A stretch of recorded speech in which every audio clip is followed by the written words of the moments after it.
Bismillahirrahmanirrahim. An Anas bin Malik radhiyallahu anhu.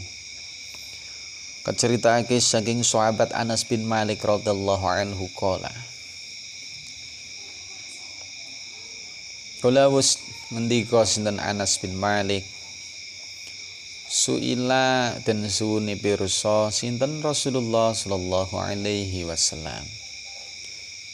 Anil khamri saking hukum khamr tutakhadhu anata kena den alap apa khamr kholan ing cuka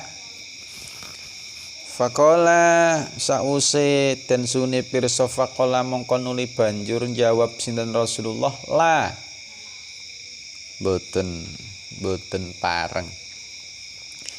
Akhraja ngetokake hu ing hadis sinten Muslimun Imam Muslim wa qala lan ngendika Imam Muslim utawi ki hadis iku hasanun hasan sahihun tur sahih.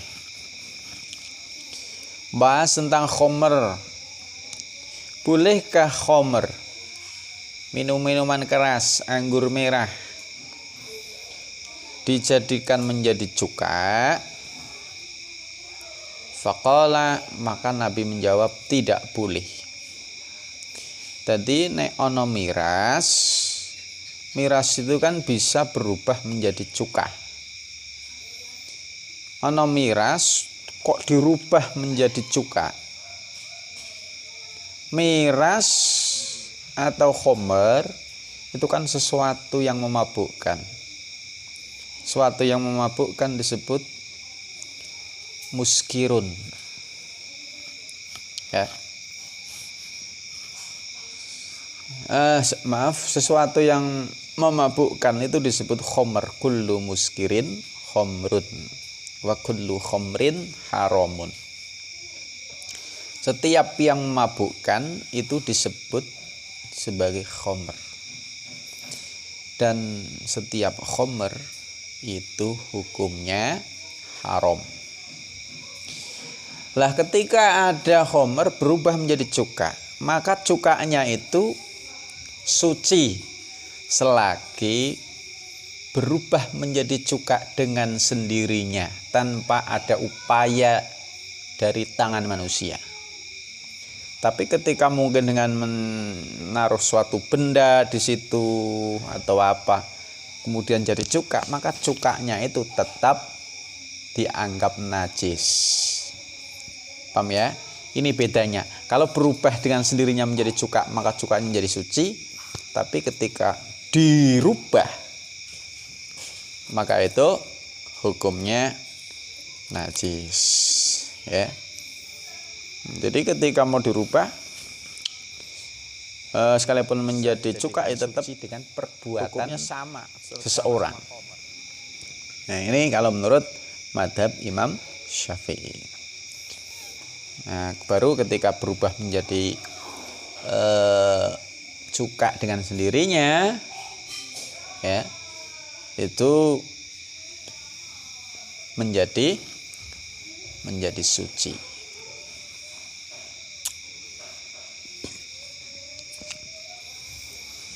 Sekali lagi, jadi tidak boleh merubah khamr dan tidak bisa menjadi suci dengan dirubah oleh perbuatan manusia. Berbeda ketika intaqalat binafsiha kholan, ketika khamr itu berubah menjadi cuka dengan sendirinya, maka hukumnya suci. Ini ngomong-ngomong bahas masalah khamr sekarang lagi trending topik ya di media sosial terkait dengan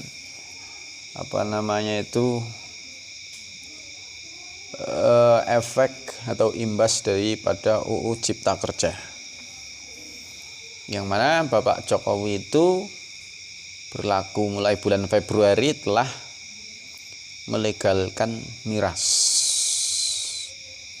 di Indonesia, khususnya Indonesia bagian timur, Bali, Nusa Tenggara Timur, Sulawesi, dan mana tadi ya, saya baca beritanya itu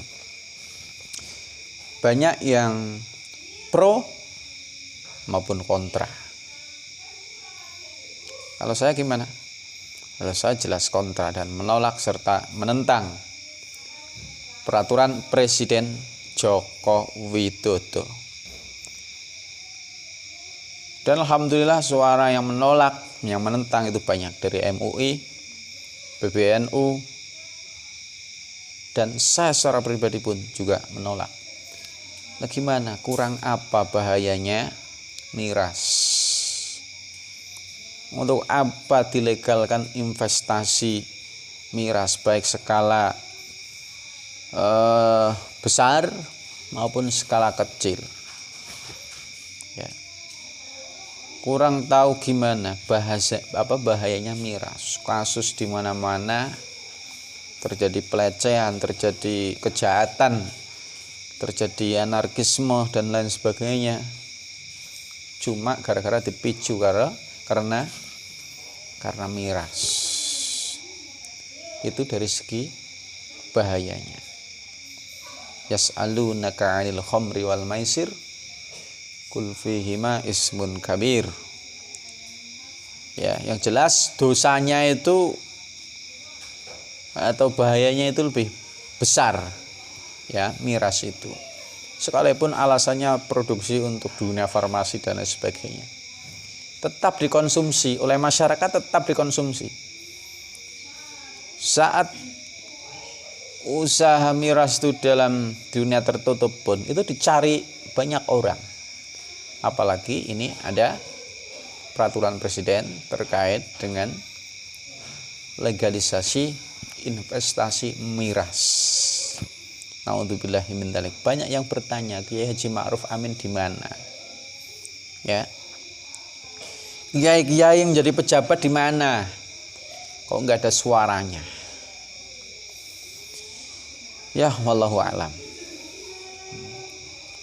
Ya barangkali karena merasa ya orang sudah merasa menikmati duit negara, ya nggak mau berkomentar barangkali, wallahu a'lam bishawab. Ya. Jelas saya sendiri itu menolak dan menentang atas keputusan Presiden Jokowi terkait dengan miras, investasi miras. Naudzubillahi min dzalik. Tidak dilegalkan saja dicari, apalagi dilegalkan.